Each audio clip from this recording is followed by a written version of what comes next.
여러분 안녕하십니까? 라디오 전망대 송유라입니다. 배우 김세론 씨가 지난밤 자택에서 숨졌다는 비보가 전해졌습니다. 겨우 25살의 꽃다운 청춘이 어떤 마음으로 생을 놓았는지 아니면 놓쳤는지 알 길이 없는데요. 음주운전 사건 이후 힘들어했다는 사실은 간간히 전해졌습니다. 이름을 바꾸고 카페 알바를 하고 있다는 근황이 전해질 때도 어떤 사람들은 김 씨에 대한 의구심을 거두지 않고 진정성의 의문을 가졌고 악플로 공격을 했습니다. 생활고를 호소하는 김 씨에게도 악플이 끊임없이 이어졌다는 게 주변 지인들의 얘긴데요. 이름도 바꾸고 연예인으로서 많은 걸 내려놓고 살아가려고 했던 한 개인에게 우리 사회가 뭘 한 것인지 돌아봐야겠습니다. 어떤 정신과 의사의 지적처럼 실수하거나 낙오된 사람을 버리고 아무 일 없다는 듯 지나가는 현실판 오징어 게임은 아닌지 말이죠. 마치 자신은 어떤 오점도 없이 완벽한 것처럼 남의 잘못과 실수를 몰아가고 있지는 않은지 한 젊은이의 짧은 인생이 우리 사회에 묻고 있습니다. 오늘 라디오 전망대가 준비한 내용입니다. 지역 소식들 뉴스브리핑 통해 들어보고요. 도정 소식 털어보러까지 이어집니다. 잠시 후에 뵙죠.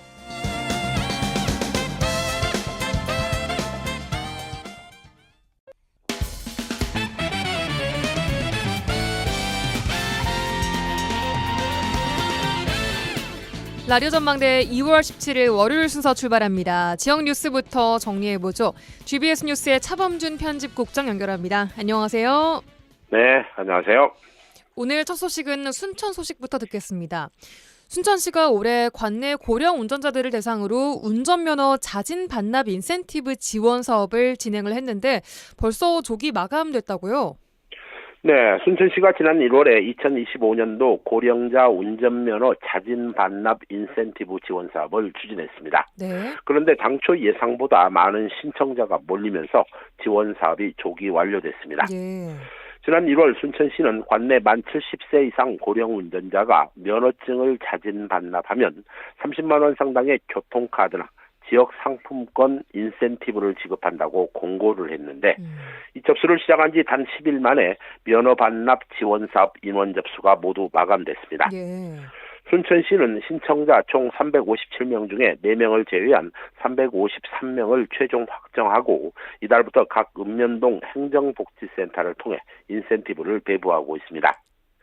지역 일부에서는 고령 운전자들의 운전면허 반납이 늘고 있는 만큼 인센티브 지급 인원을 늘리고 추가적인 인센티브를 도입해 고령 운전자들의 면허 반납을 더 늘려야 한다는 입장입니다. 네, 근데 이게 실제로 평소 차를 몰고 다니던 운전자들이 운전을 자발적으로 좀 그만하겠다라고 결정을 한 것이다. 이대로 해석을 할 수 있는 건가요? 혹시 뭐 장롱 면허증 같은 것들을 그냥 반납만 한 거 아니냐 이런 시각도 나올 수 있을 것 같거든요.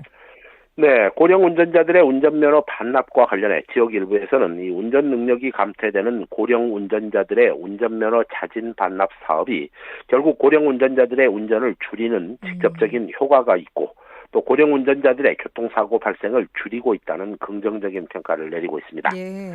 하지만 또 다른 시각도 있는데 이 차량을 소유하고 있지 않아 어차피 운전을 할 수 없는 고령 운전자들이 인센티브를 받기 위해 운전면허를 반납하는 비율도 높아 그러니까요. 교통사고 발생이 낮아지는 이 가시적이고 실질적인 효과를 검증하기는 어렵다는 분석도 나오고 있습니다. 예.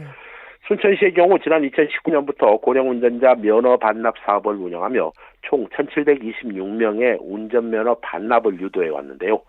사업 추진 이후 관내 고령 운전자들의 감소가 실제로 교통사고 예방에 얼마나 기여했는지에 대한 유의미한 정확한 통계 자료는 아직 없는 것으로 알려지고 있습니다. 예.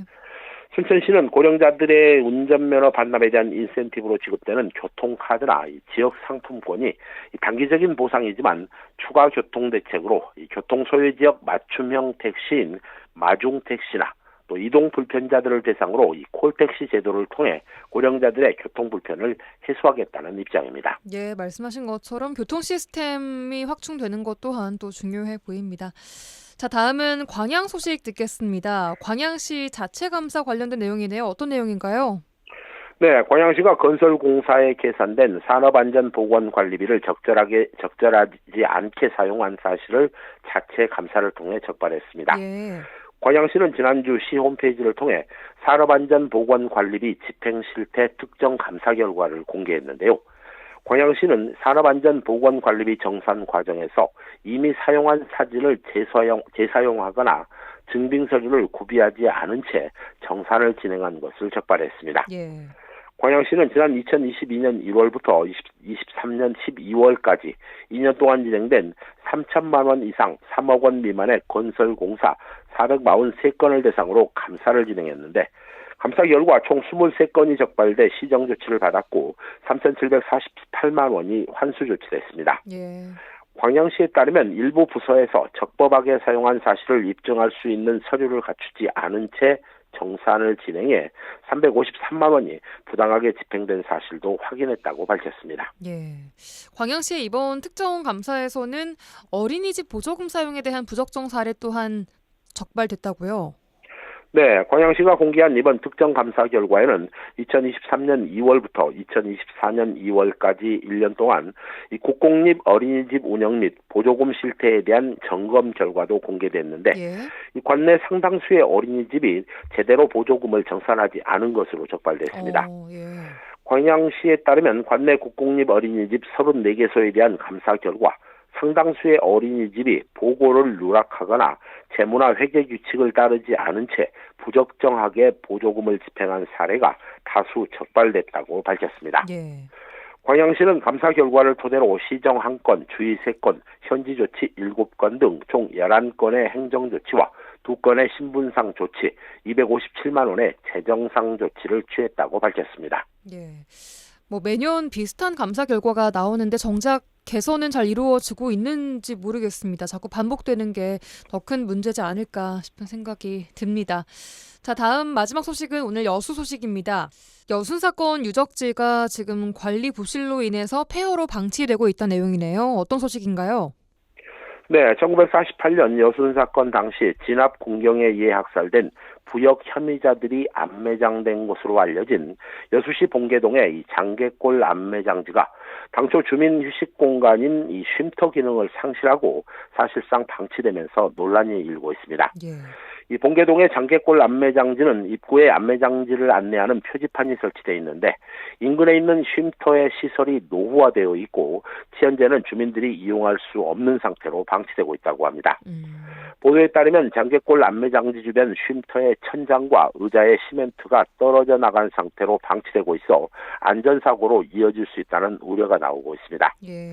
이 장개골 안매장지는 지난 1999년 여수지역 사회연구소가 인근에서 여순 사건 당시 안매장 유해로 추정되는 6월 3구를 발굴한 바 있는데요. 예.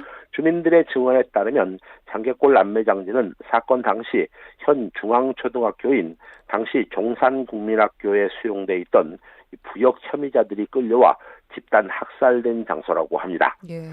이 주민들은 여순 사건 발원지인 여수시의 여순 사건 유적지의 관리 부실을 지적하고 있습니다. 예, 여기까지 듣겠습니다. 뉴스브리핑 GBS 뉴스 차범준 국장과 함께했습니다. 고맙습니다.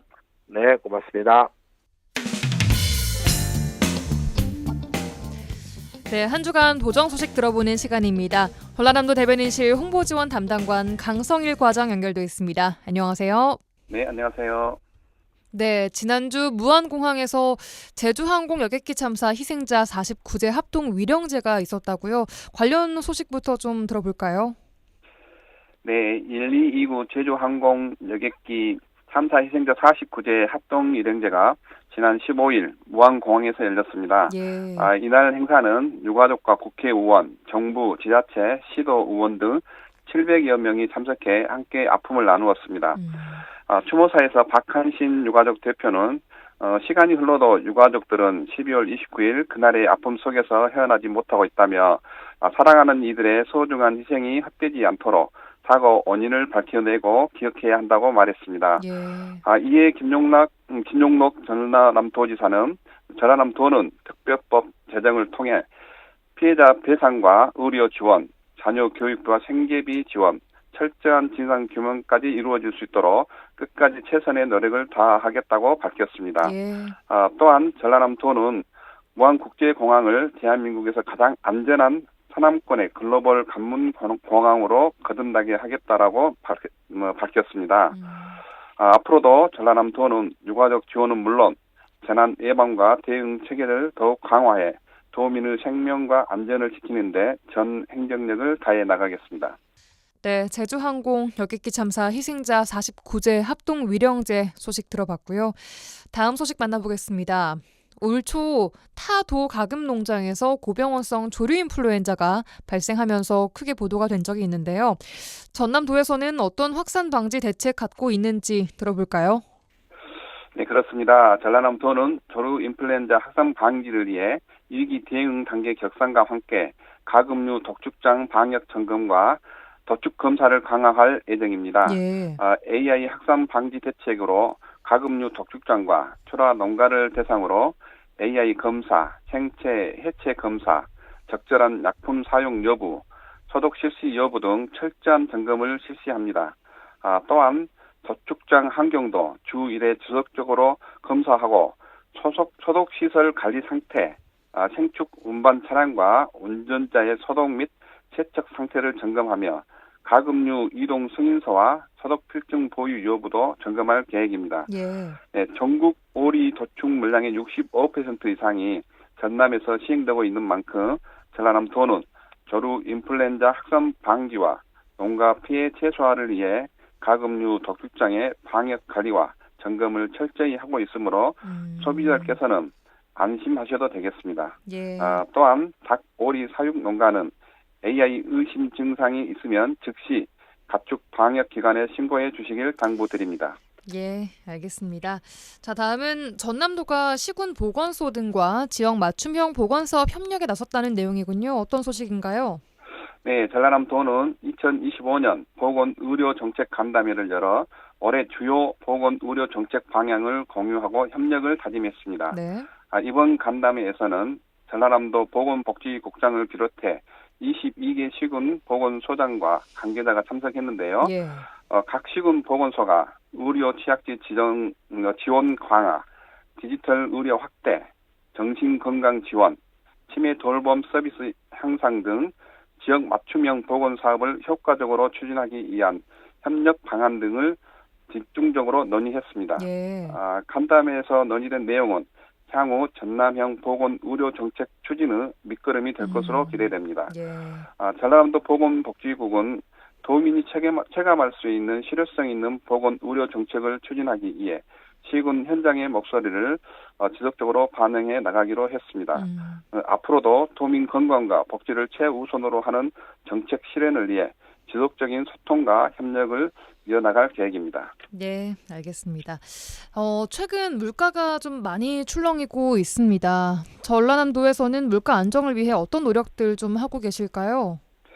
예, 전라남도가 2025년 도시군 지역경제 물가안정 현안 회의를 열어 지역경제의 활성화와 물가안정 대책 마련을 위해 머리를 맞댔습니다. 네. 최근 소비자 물가 상승률이 2.3%대로 오르고 트럼프발 관세 정책에 따른 수입 물가 상승과 국제 유가 변동성 등 다양한 외부적 영향으로 당분간 소비자 물가 상승이 지속될 것으로 예상되고 있습니다. 네. 전라남도는 민생 경제 안정을 위해 최우선적으로 공공요금 안정화가 추진돼야 한다는 것을 설명하고 예. 인상 시기를 유예하거나 부득이 인상할 경우 인상률을 최소화할 것을 요청했습니다. 네.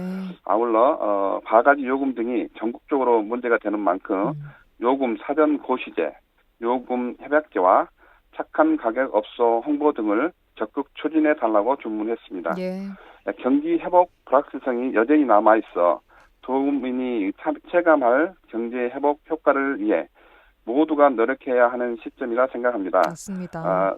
전라남도는 민생 경제 활성화 시책과 공공요금 안정 관리 등을 통해 지역 경제 회복에 최선을 다하겠습니다. 네, 지역 경제가 지금 많이 어려운 상황이 맞습니다. 끝까지 좀 힘써 주시기를 바라겠습니다.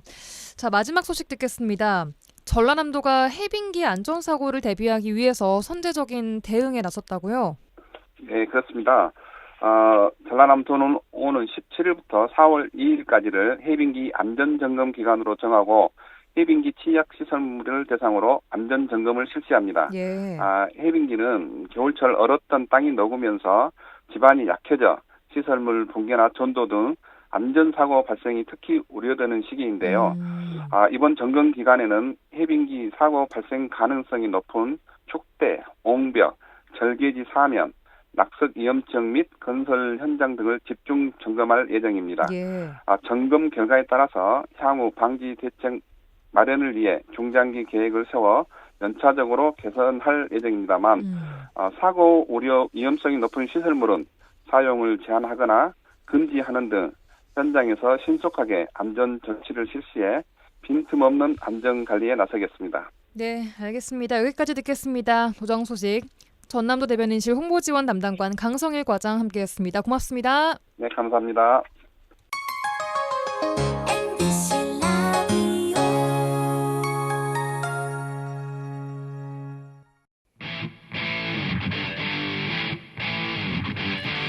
1시간만 투자하세요. 지역의 이야기를 모아 전해드립니다. 지역 시사는 역시 여수 MBC 송유라의 라디오 전망대. 라디오 전망대 본격 정치 시사 토크 털어불어 시작합니다. 더불어민주당 서동용 전 의원, 개혁신당 천하람 당대표 대행 겸 원내대표와 함께합니다. 두 분 어서 오십시오. 안녕하세요. 서동용입니다. 네, 개혁신당 천하람입니다. 네, 두 분 반갑습니다. 지난주에 벌어졌던 안타까운 사건 이야기부터 좀 꺼내보겠습니다. 대전 서구의 한 초등학교에서 교사가 휘두른 흉기에 이 학교 1학년생이 사망하는 일이 발생했습니다. 서동용 의원님부터 이 사건 총평해 주시죠. 예, 너무 황망하고 일어나서는 안 되는 일이 일어난 거지요. 아이들에게 가장 안전해야 할 공간이 학교인데요. 그 학교가 학생들에게 가장 무서운 공간으로 인식될 가능성을 열었다는 점에서 그냥 학교에서 일어난 불미스러운 사건의 하나 이렇게 보기에는 사건이 가지는 무게감이 너무 클 것 같습니다. 예. 학교라고 하는 공간의 안정성에 대한 신뢰를 무너뜨렸고 그 교육 전체에 미친 영향도 너무 심대한 사건이 아닌가 싶어요. 예, 기억하시겠지만 작년에 서울 서희초 교사 사망 사건이 있었습니다. 그때 우리는 그 사건을 통해서 학교 현장에서 교권이 유린당하는 모습을 보고 많은 충격을 받기도 했는데요. 예. 그런데 그 당시도 윤석열 정부는 교권 침해가 학생 인권조례 때문이라면서 인권조례 폐지몰이를 했고요.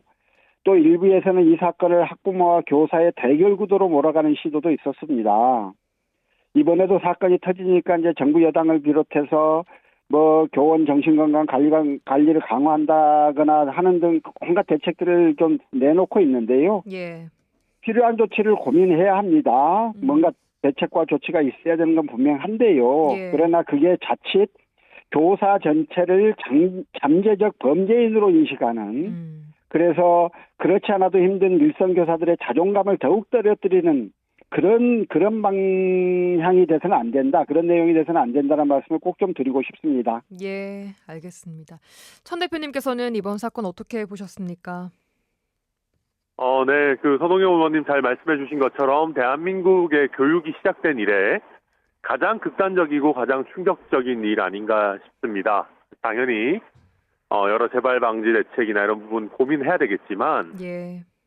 사실 너무나 극단적인 일입니다. 그렇기 때문에 지금 논의되고 있는 대책들이라고 하는 것이 좀 다소 성급하게 논의되고 있는 부분들도 있습니다. 예컨대 지금 교원들의 정신질환 부분에 대해 가지고 사전에 모니터링을 하겠다거나 아니면 여기에 대해서 복귀할 때 복귀 여부를 굉장히 엄격하게 심사하는 등의 대안들을 지금 논의하고 있는데 예. 근데 그렇게 하게 되면은 자칫 예. 잘못하면 제도 개선이 아니라 정말 정신질환에 대해서 정신병력에 대해서 적극적으로 치료해야 되는 교원들이 오히려 더 숨게 되어서 더 큰 문제를 야기할 수도 있는 것이거든요. 그래서 극단적인 사안인 만큼 너무 서두르기보다는 부작용을 충분히 최소화하면서 우리가 제도 개선 방안을 마련하는 것이 필요하다. 그렇게 보고 있습니다. 네, 서 의원님께서는 이번 법안 추진 얘기에 대해서 어떻게 보세요?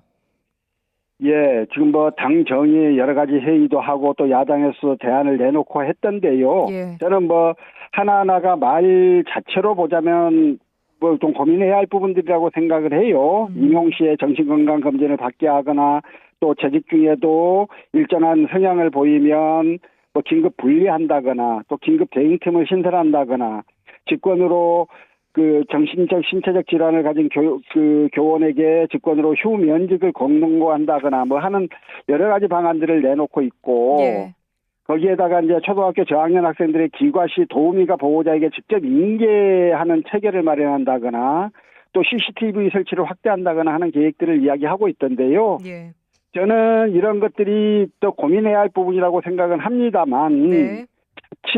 자칫 교사들의 자존감을 떨어뜨리고 사회가 교사들을 잠재적 범죄 집단으로 바라보는 이런 시각을 더 키울 수 있는 가능성 이게 우리 교육에 미치는 악영향이 너무 큰 부분이기 때문에 예. 이러한 대책을 먼저 이야기하기보다는 교사에 대한 신뢰성 문제를 먼저 좀 제기하고 국가가 그 문제에 대해서 책임 있는 방법들을 좀 마련하는 것부터 시작을 해야 되는 거다.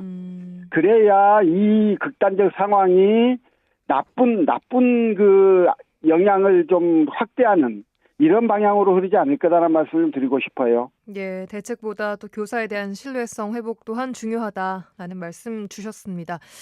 천 대표께서는 아이돌 가수 장원영 씨 조문 관련해서 언급하셨습니다. 어떤 취지였습니까? 실제 제가 이제 우리 김하늘 양 조문을 갔을 때 김하늘 양의 아버지께서 예. 그 지나친 악플 때문에 많은 피해를 입고 있다고 이런 부분 좀 정치권에서 신경을 써주셨으면 좋겠다라고 말씀하셨습니다. 그런데 예.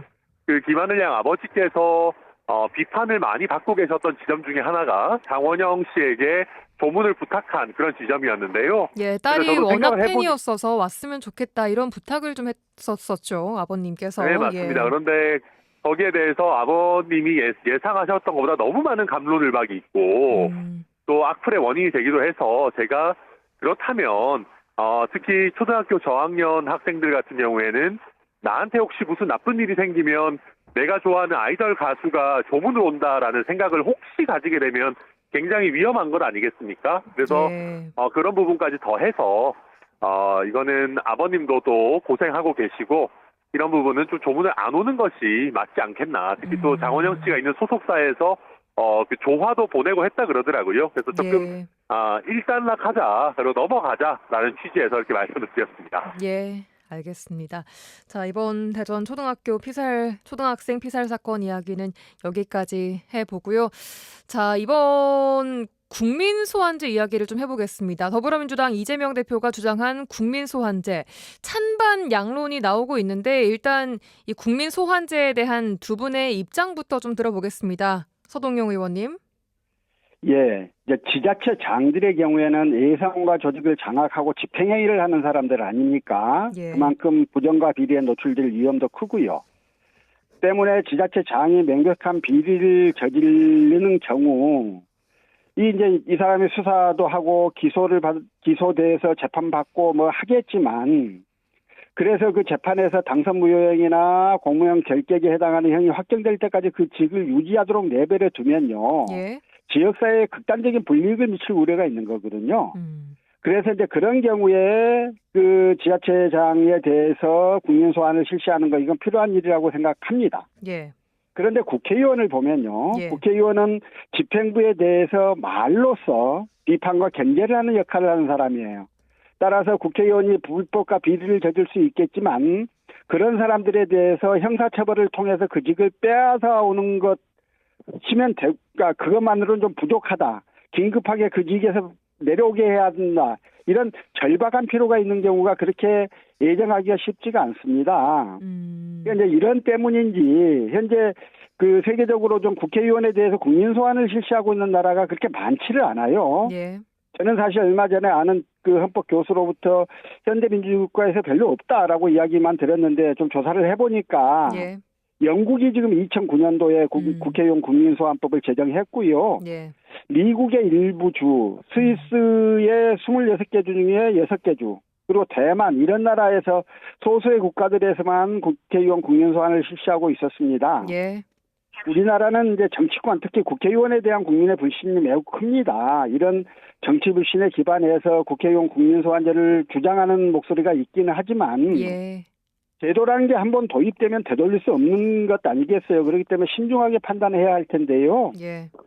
국민소환제가 도입되면 이제 국회의원 선거에서 아깝게 졌던 패배자가 선거가 끝나자마자 소환을 요구하면서 당선자 흔들기에 나설 수도 있는 거고, 이런 부작용도 예측할 수 있는 문제이기 때문에 세계 여러 나라가 아직 도입하지 않고 있는 이유를 좀 정확하게 파악하고 깊이 있게 좀 검토를 해서 이 문제에 접근해야 할 필요가 있다. 저는 그렇게 생각합니다. 예, 부작용 등을 고려해서 신중해야 한다. 천 대표님께서는 어떻게 생각하세요? 이 제도에 대해서는? 네, 서동영 의원님 이게 이제 그 집행부가 아니라는 점을 잘 설명해 주셨고요. 그리고 저는 현실적으로 좀 더 짚어보면 이게 비주류 탄압 내지는 민주당에서는 수박이라고들 많이 하죠. 수박 탄압법처럼 될 수도 있습니다. 이게 왜냐하면 예를 들어서 더불어민주당 후보가 당선된 지역에서 국민의힘 지지자들은 이미 그 후보를 별로 좋아하지 않는데 그 더불어민주당 의원이 당내에서도 소수파다라고 한다면은 국회의원 소환을 하기가 굉장히 용이해질 겁니다. 그래서 그런 면에서 당내 소수파들이 더 위축되는 그런 상황이 될 수 있고, 요건이 그렇게 엄격하지 않다면 예. 계속해서 수많은 국회의원 소환으로 좀 전국이 혼란해질 수도 있지 않겠나 그렇게 예상합니다. 예. 이 제도가 사실 17대부터 21대까지 꾸준히 발의가 돼 왔지만 국회의원 스스로 권한을 좀 제약하는 법안이기 때문에 국회 문턱을 넘기지 못하고 있다. 이렇게 보시는 분들도 많이 계시거든요. 22대 국회에서는 좀 심도 있는 논의가 진행될 거라고 보세요, 서 의원님? 근데 이제 이 문제를 볼 때 좀 한 가지 저희가 좀 짚어봐야 되는 점이 있어요. 예. 지금 우리 헌법 제46조는요. 국회의원은 국가이익을 우선하여 양심에 따라 직무를 행한다 이렇게 규정하고 있습니다. 예. 국회의원은 자신을 뽑아준 지역 구민의 이익에 기속되지 않고 국민 대표로서 국가이익을 우선해서 직무를 수행해야 한다는 거예요. 이게 이제 자유임의 원칙을 천명한 것으로 평가되는데요. 예. 그런데 국회의원 국민소환제는 국회의원을 선출한 지역 구민이 불만이 있는 경우에 국회의원을 폐하면 또는 해임하도록 하는 제도입니다. 물론 이제 지역 구민이 불만을 가진 게 다른 이유도 있을 수 있겠지만 예. 대부분은 지역의 현안에 대한 입장 차이로 인한 불만일 가능성이 크지 않겠습니까? 예. 그렇게 되면 결국 국민소환제가 도입됨으로써 국회의원이 지역 구민의 의사에 기속돼서 직무를 수행해야 되는 그런 의미가 되는 거거든요. 이건 이제 자유임의 원칙을 천명한 현행 헌법의 인연과 어긋나는 거다. 그래서 국회의원 국민소환제를 도입하려면 헌법을 개정해야 한다. 이게 헌법학계에서 이런 주장을 하시는 학자들이 상당히 많으시거든요. 예. 이제 국회에 지금 이 법이 계속 발의가 되고 있기는 한데 예. 국회가 위헌임범들을 제정할 수는 없는 것이니만큼요. 예. 상임위 심사 과정에서 위헌 여부에 대한 평가도 깊이 있게 좀 했으면 좋겠다 이런 생각입니다. 예. 천 대표님께서는 어떻게 보세요? 네. 근데 저는 이런 논의 자체는 의미 있다고 생각하고요. 예를 들면 국회의원 소환제가 바로 입법이 안 되더라도 예. 국민들께서 문제 있다고 지적하는 부분들, 예를 들면 구속되어 있는 국회의원이 계속해서 월급, 그러니까 세비를 받는 부분, 이런 부분들은 제도 개선이 필요하거든요. 향후에 무죄라고 판단이 되더라면 예. 소급해서 또 월급을 주면 되는 것이니까. 그래서 저는 이런 논의 자체가 꼭 소환제가 아니더라도 다른 제도 개선을 이끌어낼 수 있는 또 의미 있는 논의다, 그렇게 평가합니다. 예, 알겠습니다. 자, 윤석열 대통령 탄핵 심판 이야기로 넘어가 보도록 하죠. 먼저 보수 성향 평론가 조갑재 대표가 탄핵 전 하야 가능성을 언급했습니다. 실제 가능성이 있는 시나리오라고 보십니까? 서 의원님? 하야 가능성을 언급했다기보다는 하야 필요성을 언급한 게 아닌가 그렇게 생각이 들던데요. 예. 예, 조갑재 대표 이제 헌재가 8대0으로 파면을 결정할 거라는 게 법률 전문가들의 지배적 의견이더라 이렇게 이야기를 하면서 예. 그런데 지금 윤석열 대통령의 지지율이 꽤 높은 편이다. 그렇기 때문에 어차피 파면될 게 확실하다면 인기가 있을 때, 아쉬움이 있을 때 선언을 해야 극적인 효과를 발휘할 수 있다. 그래야 이재명 대표와 더불어민주당에 더 큰 타격을 줄 수 있다. 이제 이런 이야기를 했던 것 같아요. 예.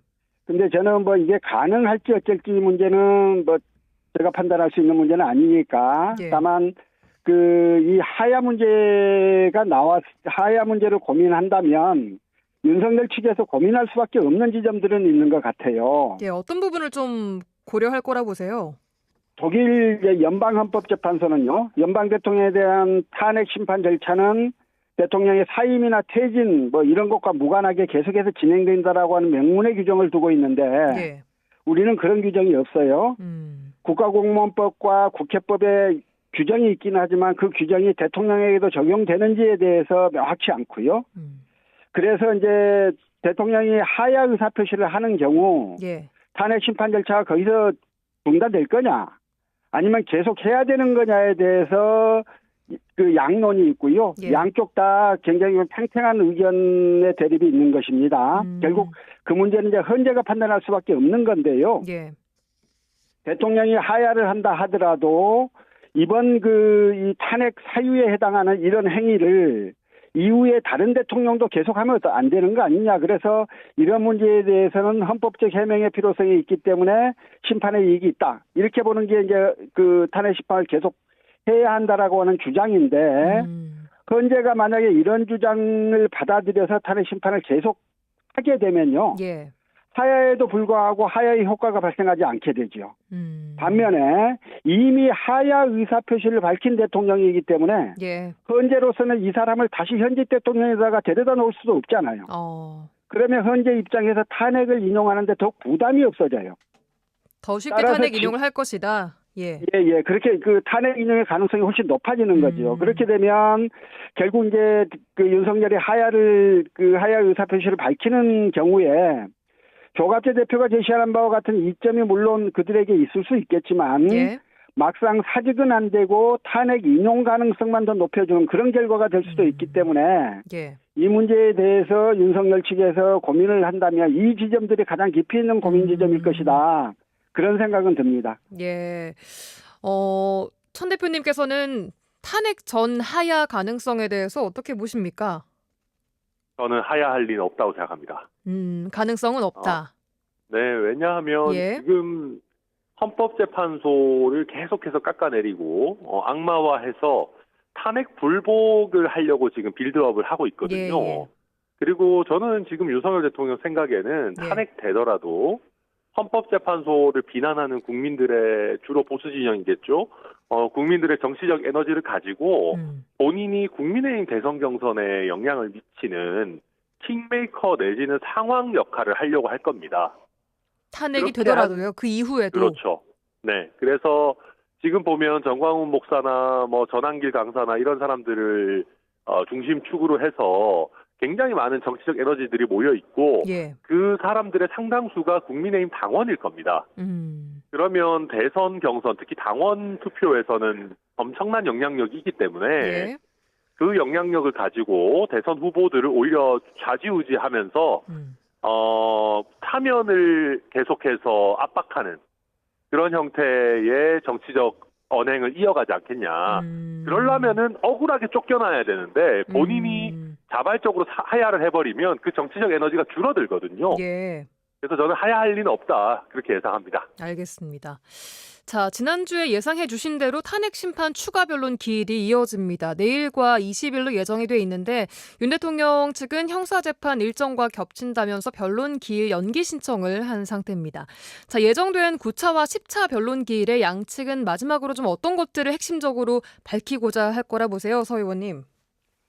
일단 이제 그 전에 그 증인으로 출석했던 홍장원 차장을 다시 부른 외에는 그동안에 이제 신청했지만 헌재가 받아들이지 않았던 그 2명의 증인들을 지금 채택을 함으로써 예. 사실 증인 신문은 이제 마지막 단계로 가고 있다 이런 느낌들을 좀 충분히 주었는데요. 그러니까 한덕수 국무총리와 조지호 경찰청장 말씀하시는 거죠? 그렇습니다. 예. 그런데 이렇게 이제 증인 신문이 끝나고 나면 이제 그 증인신문은 그렇게 마무리를 하더라도 예. 쟁점 정리와 뭔가 이렇게 그 이런 절차들이 좀 필요할 거예요. 그래서 최후 변론도 하고 또 쟁점 정리도 하고 하는 과정들이 좀 있어야 될 테니까 예.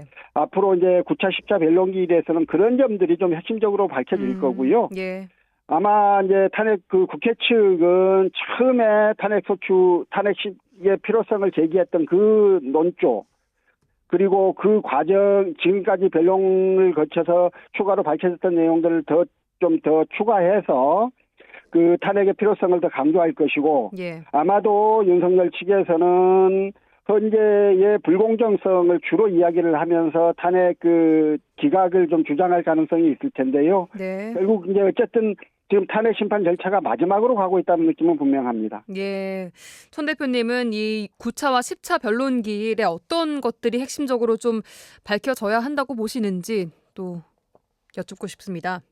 네, 그 한덕수 총리를 부르는 만큼 예. 그때 당시 이제 국무회의가 정말로 이루어졌다면 어느 정도 수준으로 이루어졌는지를 밝히는 게 핵심일 것이고 예. 또 홍장원 차장의 지금 진술 신빙성을 계속 다투는 건 아니겠습니까? 그래서 체포조 메모와 관련해서도 양방이 또 치열하게 다툴 걸로 여겨집니다. 예. 그와 별개로 서 의원님 잘 말씀해 주셨듯이 결국 핵심은 비상계엄의 헌법적인 법률적 요건을 갖췄느냐 하는 점이거든요. 지금 예. 뭐 많은 격가지들이 있지만 결국 국회에서는 국회에 그 군대를 보내고 또 정치 활동을 금지하고 하는 것 자체가 애초에 위헌이다라는 근본적인 논의로 돌아갈 것이고 반대로 대통령 입장에서는 비상사태가 있는지 계엄이 네. 필요한지 이거는 대통령이 재량을 가지고 본인 판단에 따라서 행사하는 거다. 이걸 가지고 탄핵까지 다소 그 판단이 잘못됐다 하더라도 탄핵까지는 할 수 없다라고 팽팽히 맞설 텐데요. 예. 국회에 군대만 안 보냈어도 저는 대통령 측에서 할 말이 조금 더 있을 것 같은데 군대를 보낸 이상 사실 뭐 승패는 저는 이미 기울어 있다 생각합니다. 결정 선고는 언제쯤 날 거라고 예측하세요? 아마 이제 이번 목요일에 증인신문 하고 예. 다음 주 한두 번 정도는 더 할 수밖에 없을 겁니다. 아, 그래요? 그렇게 되고, 네, 그렇게 되고, 한 2주 정도 기간을 두고 결정문을 쓴다라고 하면 3월 초중순 정도에 최종 결정이 나오지 않을까, 그렇게 예상합니다. 알겠습니다. 자, 윤 대통령 측 윤갑근 변호사가 한 중대한 결심 발언을 두고 윤 대통령 측 대리인이 총사퇴를 통해 재판을 지연할 가능성이 있다는 분석이 나오고 있습니다. 이 부분 가능성이 있는지 또 그렇게 한다면 얻게 되는 실익에 대해서 또 어떻게 평가하십니까? 서 의원님? 그 윤곽근 변호사가 이제 중대한 결심 이야기를 했는데 예. 이거를 이제 일부 언론은 대리인단 총사퇴일 거다 이렇게 예측을 하고 또 일부 언론은 하야일 거다 이렇게 예측을 하고 그러던데요. 예. 만약에 이제 대리인단 총사퇴 선언을 한다면 뭔가 명분이 있어야 될 거예요. 그 명분은 아마 이제 국회가 탄핵 심판 절차를 너무 빠르게 진행하는 문제나 그다음에 재판 진행 절차에서 불공정성이 있었다는 주장이나 예. 그동안에 쭉 해왔던 문영배 헌재 소장에 대한 흠집내기나 예. 또 만일 마은혁 재판관이 임명된다면 마은혁 재판관에 대한 문제나 이런 것들을 들어서 현재의 불공정성을 지적하면서 그래서 우리는 이 공정한 재판을 기대할 수 없어서 대리인단이 총사퇴한다 이렇게 할 명분으로 세울 가능성이 큽니다. 예. 근데 이제 그렇게 되는 경우 그들이 염두에 둔 건 이제 두 가지 효과일 거라고 생각하는데요. 예. 하나는 재판 지연이에요. 예. 지금까지도 윤석열과 국민의힘 측은 헌재가 탄핵 재판을 너무 빨리 진행한다며 불만을 표출해 왔지 않았습니까? 탄핵될 때 탄핵되더라도 이재명 대표의 선거법 위반 사건 선고 일자를 가늠해서 늦게 탄핵되는 게 좋겠다. 이런 판단을 좀 하고 계속 그 헌재를 공격하는 꼴인데요. 예. 그런데 이제 어쨌든 대리인단이 총사퇴를 하게 되면 새로운 대리인 선임을 위해서 일정한 시간을 좀 줘야 할 필요도 있고 예. 그렇게 시간을 줬음에도 불구하고 대리인을 선임하지 않으면 국선 대리인 선임 절차를 거쳐야 되고 뭐 이런 문제가 있기 때문에 예. 이래저래 시간이 조금 더 재판이 지연되는 건 불가피할 것 같고요. 예. 또 하나의 노림수는 결국 이제 탄핵 재판을 사실상 포기하고 탄핵 인용 후에 불복종 투쟁을 위한 명분 쌓기일 가능성이 크다 이렇게 생각을 하지요. 근데 이제 그렇게 되면 향후 국가는 정말 극한 대결과 투쟁의 국면으로 들어설 가능성이 큰데요. 예. 자신들이 지금까지 주장하고 해온, 그러니까 탄핵에서 탄핵 기각과는 아무 상관이 없는 정치적 선택일 수밖에 없는 것이어서요. 예. 제발 이런 극단적인 선택을 하는 게 국가에 너무 나쁜 영향을 미칠 우려가 있기 때문에 알겠습니다. 그런 부분들은 정말 하지 않기를 좀 바랍니다. 예, 천 대표님께서는 이 중대한 결심 발언 뭐라고 예측하셨어요? 네, 저는 하야할 가능성 애초에 없다고 봤기 때문에 총사퇴일 거라고 예상을 했고요. 예.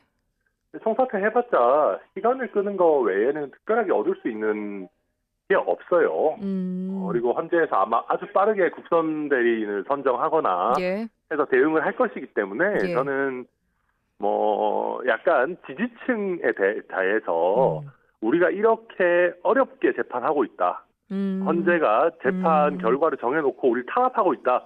이런 걸 보여주기 위한 하나의 정치적 제스처 아니었나 그렇게 생각합니다. 알겠습니다. 자, 마지막 이슈 얘기해 보겠습니다. 지역에서는 민생회복지원금 지급이 화두입니다. 설 명절을 전후해서 일부 지자체가 민생회복지원금을 지급하면서 논의에 불을 좀 당겼는데, 자, 민생회복지원금 지급 두 분의 생각은 어떠십니까? 천 대표님부터 들어보겠습니다. 네, 저는 일회성 현금 지원은 그다지 바람직하지 않다고 생각합니다. 차라리 예.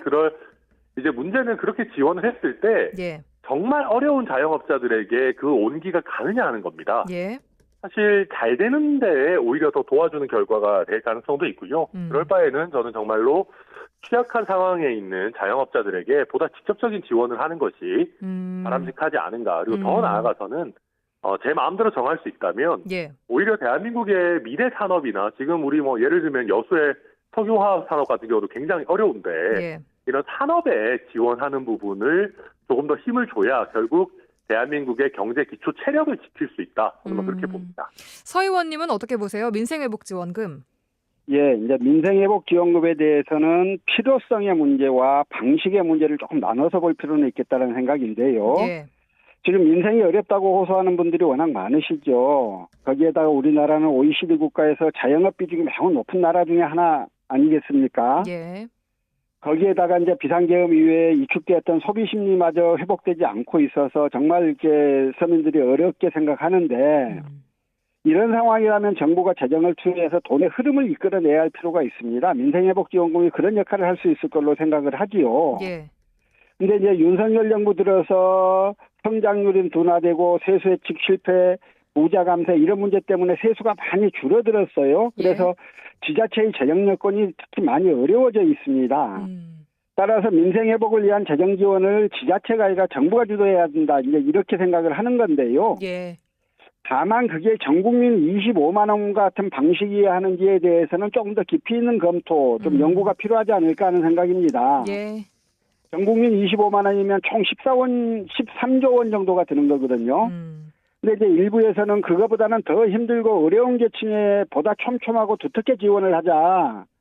만약에 소득분이 25% 이하에게 민생회복지원금을 준다면 1인당 100만 원씩 줄 수 있다. 이게 그들에게 훨씬 더 효과적인 방법일 거다. 이런 제안을 하시는 분들도 계시거든요. 예. 그래서 이제 그런 방식, 어떻게 얼마씩 어떻게 줄 건지 누구에게 줄 건지의 문제는 여야 간 좀 더 깊이 있는 토론과 논쟁들이 있었으면 좋겠다는 필요하다. 생각이고 예, 다만 알겠습니다. 그런 지원금을 통해서 경기 흐름들을 더 회복하는 그런 노력들은 정부가 반드시 해야 할 문제다. 이런 점을 좀 강조드리고 싶습니다. 예, 알겠습니다. 여기까지 들어야 될 것 같습니다. 더불어민주당 서동용 전 의원, 개혁신당 천하람 당대표 대행 겸 원내대표와 함께했습니다. 두 분 고맙습니다. 고맙습니다. 네, 감사합니다.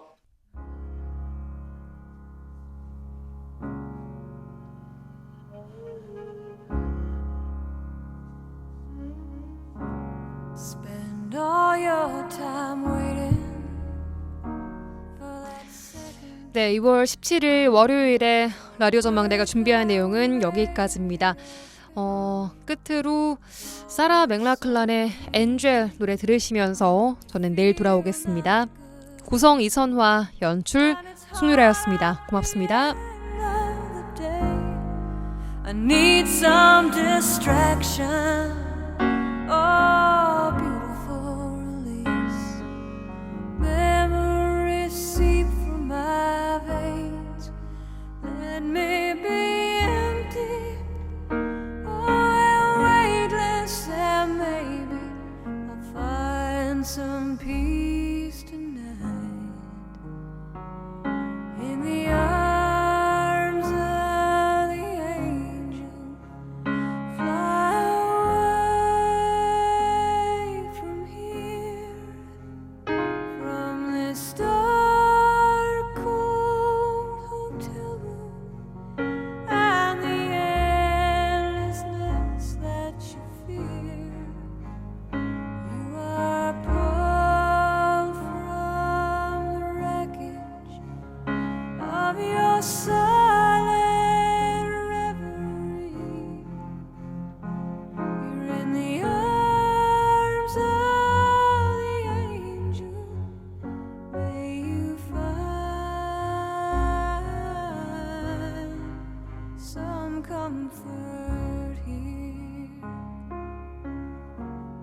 tied up in a straight line, and everywhere you turn, there's vultures and thieves at your back. The storm keeps on twisting. You keep on building the lies that you make up for all that you lack. It don't make no difference. Escape one last time. It's easier to believe in this sweet madness, all this glorious sadness that brings me to my knees in the arms of the angel. Fly away from here, from this dark, cold hotel room, and the endlessness that you fear. You are pulled from the wreckage of your soul.